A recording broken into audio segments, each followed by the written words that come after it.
Hey guys, I hope you're doing well. I'm here to talk to you guys a little bit about writing and to help you through it a little bit because I know it's pretty new, but you guys are doing so well with it. Um, so a few days ago, I know you guys started on your introduction and I've looked over it. If you've turned it in already and you've done so well, and so right now you have the choice of two different topics. And so I believe the topics were your best friend's birthday party or your first pet.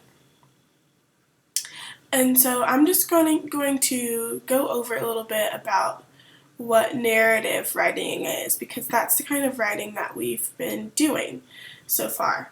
And so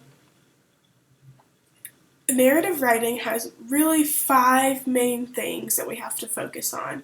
Okay, and if you can remember these 5 things, then we're set. And they're really pretty straightforward, and you guys really do these things already without really even having to think about them. So, but I'm just here to really remind you what they are. Okay, so a narrative writing or a narrative paragraph, it tells a real or imaginary story. So you guys have the choice, right? So when you start writing your paragraph, you have the choice to talk about something that's either real or something that's imaginary. Okay? So, for example, if you choose to write about your best friend's birthday party, you can write about a birthday party that you've actually been to, or you can make one up. Okay? Or if you choose to write about your favorite pet, you can write about a pet that you actually have. Or if you don't have a pet, you can write about a pet that you wish you had. Okay? Okay, and then next, a narrative paragraph or narrative writing, it describes an experience, an event, or a sequence of events. So it tells the events in order, how they go in order. Okay, so that just means that your story needs to make sense. It needs to go in order. It needs to be in a sequence. Okay? So that's why I really try to help you guys with these sentence starters. And that's why a lot of the sentence starters will use words like first, next, and then last because it really helps you to organize the sequence of the events. Okay? And then something that we've also been working on or I guess the third thing that a narrative writing always has is it has a beginning, a middle, and an end. And this just helps with organization. And so I've been really helping you guys with this. I've been trying to split it up so it's not so overwhelming at one time. And so the other day, or a couple of days ago, you guys did the beginning of it. And so that's what we call the introduction. And so today you're going to work on the middle, okay? And then the next time we work on writing, you're going to work on the end. And then typically what we always do is we put it all together, okay? So it's not as overwhelming for us. Okay, so a narrative paragraph always has a beginning, middle, and an end. That's the third thing, okay? And then the fourth thing is that narrative writing always has characters and a setting. Okay, so you're always talking about somebody, okay, and you're always going to talk about where they are, okay?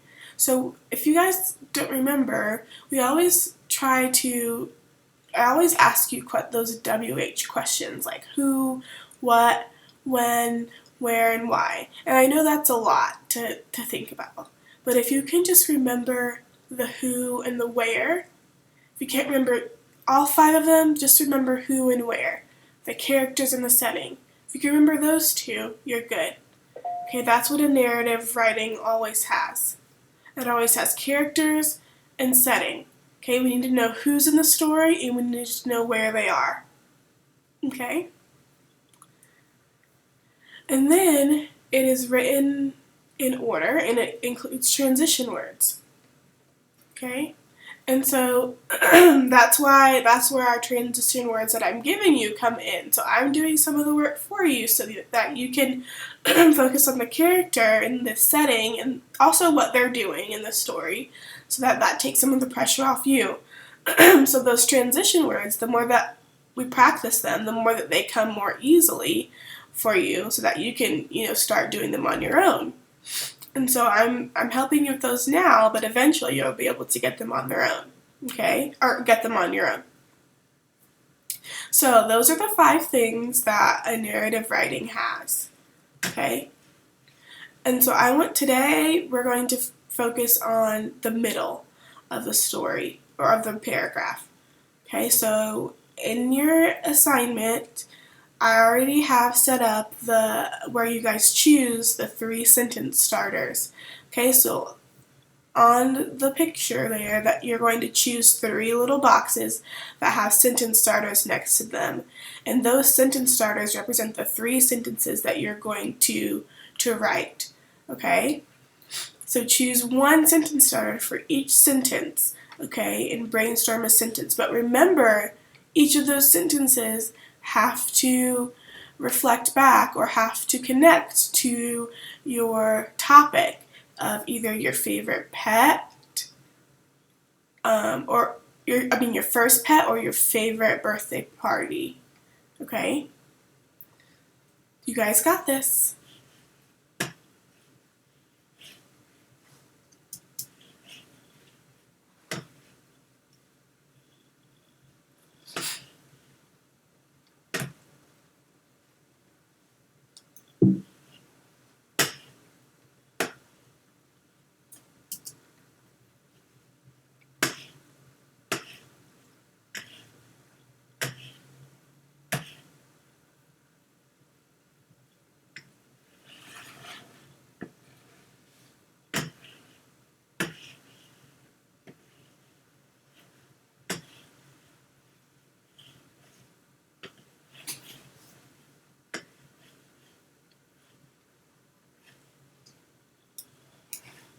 Sorry, a little technical difficulty, a blooper there.